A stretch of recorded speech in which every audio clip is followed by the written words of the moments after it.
Hello.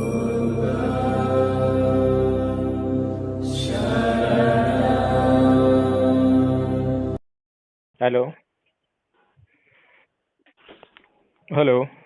Hello. हाँ जी। Sir जी नमस्कार। नमस्कार जी। मैं प्रेम कुमार बोल रहा हूँ जी राजनगर प्रेम से। कुमार जी। जी। सर मैं एक बात पूछना चाहता हूँ। जी। सर जैसे ये जो यादव हैं हम्म। ये कहते हैं कि हम जैसे कई बार ऐसी बात हो जाती है ना, जैसे कि जैसे मैं मार्केट में रहता हूँ, हम्म। कई बार बहस जाती कहते हैं कि भाई हम किर्सन वंशी हैं। हम्म।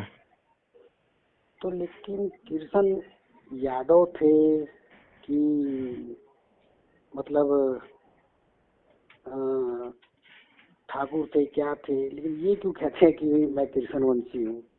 वो तो कंस के भांजे थे ना सर। हम्म। तो यही मैं जानना चाहता हूँ। अब इसका मैं क्या बताऊं आपको। अब जैसे कई लोगों से कोई भी आदमी बहस हो जो है जाती है अपने ना। आप को किसी भी वंश का बता दे। जी जी जी जी जी जी। कोई कृष्ण का डीएनए टेस्ट तो हुआ नहीं था, ना ही उसका डीएनए टेस्ट करने के लिए कुछ सर सामग्री मौजूद है जिस जी जी आधार जी पे जो है इन लोगों का डीएनए टेस्ट वहां से मैच कर लिया जाए।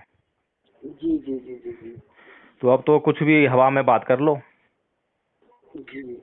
किसी को क्या फर्क पड़ता जैसे है इससे जो है। जी, जैसे कि कहने मतलब है कि रामायण होगी चाहे महाभारत होगी, ये तो मान लीजिए काल्पनिक ही है। हम्म। लेकिन कई बार ऐसा हो जाता है कि जैसे अभी मुझसे अगर कोई बात करता है हम्म। तो मैं तो कहता हूँ बाबा साहब ने जो चीज़ हकीकत में बता दी है, जो जो जो संविधान में लिख दिया है, वो सब तो बढ़िया बात है।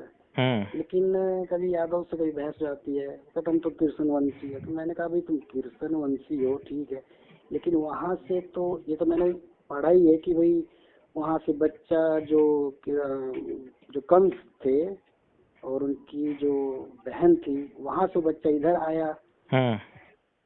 यहाँ तो बच्चा आया तो पला बड़ा, हम्म। तो वंश में पड़ा, मतलब उनके यादव लोगों में पड़ा। तो हम्म। किर्सन वंशी कैसे हो गए? हम्म। अगर मान लीजिए गधे को अगर किसी देखिए, कुत्ते ऐसा है जैसे जी प्रेम कुमार जी, जी सर। चाहे कोई कृष्णवंशी हो, जी चाहे जी यदुवंशी हो, चाहे वो शूद्र हो, जी चाहे वो क्षत्रिय हो, जी कोई जी भी हो, जी जी जी किसी भी व्यक्ति की जो बातें हैं जी अगर उनका आधार नैतिकतापूर्ण है जी सर। तो वह मनुष्यता के लिए लाभदायक है, जी और सर। अगर उनका व्यवहार, उनकी बातें अनैतिक हैं जी तो वो जी किसी जी भी प्रकार से स्वीकार्य नहीं है। जी जी जी जी जी बुद्ध को जो है हम जी लोग और पूरा जी संसार केवल इसलिए स्वीकार करता है जी क्योंकि नैतिकता के आधार पर उनकी बातें, उनके सिद्धांत जो हैं सबको स्वीकार्य हैं। जी जी जी जी ठीक है ना। और हिंदू धर्म का जो है जो लोग हैं इसलिए उसका जो विरोध करते हैं जी जी क्योंकि उनका जो है नैतिकता के आधार पर कोई भी सिद्धांत, कोई भी बातें खरी नहीं उतरती हैं, जी जी जी बल्कि जी नैतिकता के जो है ये लोग जो हैं धज्जियां उड़ाते हुए दिखाई देते हैं।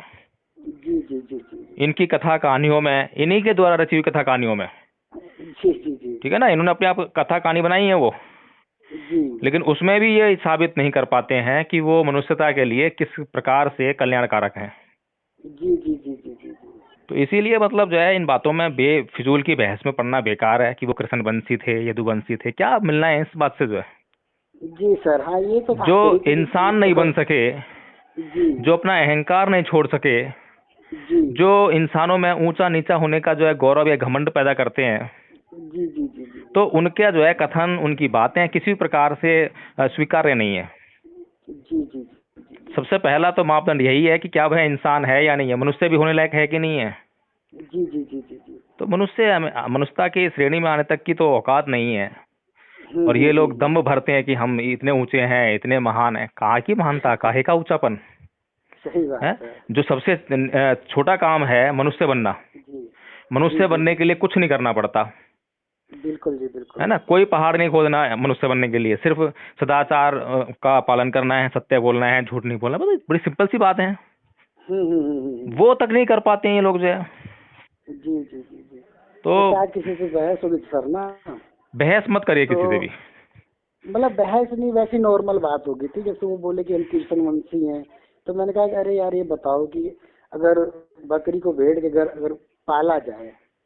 नहीं तो कृष्ण वंशी हैं तो वंश का जो निर्धारण है वो डीएनए के आधार पे आराम से हो सकता है। उसको बोलो भैया कृष्ण का डीएनए लिया, चल लैब में चलते हैं, जी जी जी जी बस खत्म बात। जी। लेकिन वैसे तो सर जो कृष्ण जी जो थे वो तो मेरे ख्याल से क्षत्रिय थे, उनके कुल में वहाँ पैदा हुए। जैसे काल्पनिक में एक बात मैं कह रहा हूँ मैं, वैसे अब प्रेम कुमार जी, इनकी कथा कहानियों में हम कुछ भी साबित नहीं कर सकते। जी जी जी एक कहानी में कुछ बोलेंगे, दूसरी कहानी उसको पलट देंगे, ठीक है ना। अभी एक कहानी में बोलते हैं कि परशुराम ने क्षत्रियों का 21 बार जो है क्या कहते हैं उसको, वंश समाप्त कर दिया। अब मुझे यही समझ में आती है कि वंश का समाप्त होना क्या होता है, हैं? अगर वंश का समाप्त होने की कुछ अगर मीनिंग होता है तो क्या इन पर लागू नहीं होता वो? तो इस तरह से तो ये मतलब जो है, जो क्षत्रिय हैं इनको तो अपमान महसूस होना चाहिए अगर इस तरह मानते हैं अपने आप को। तो ये ब्राह्मणवादी विचारधारा को फिर समर्थन कैसे कर देते हैं? ब्राह्मणों को अपने घर में क्यों बुला लेते हैं? जी जी जी जी। ब्राह्मणों के द्वारा जो बताई गई बातों का क्यों मान लेते हैं ये? जी जी। तो ये ऐसे अपमानजनक स्थिति में रहने के लिए ये जो है अपने आप को, अपनी स्थिति को स्वीकार कर लेते हैं। इन्हें कोई फर्क नहीं पड़ता अपमान से। जी। वो कहते हैं ना, नकटे ऊंचे सबसे ऊंचे हैं, जिनके नाक कान भी काट लिए जाएं लेकिन वो फिर भी अपने चिल्लाते फिरें कि हम सबसे ऊंचे हैं, हम सबसे सुंदर हैं। तो उनका क्या करोगे आप बताओ? जो निर्लज्ज हैं बिल्कुल। जी जी जी। ठीक है ना। चलिए ठीक है प्रेम कुमार जी, बहुत अच्छा लगा आपसे बात करके। Thank you sir. ओके, जय भीम। जय भीम सर, जय भीम।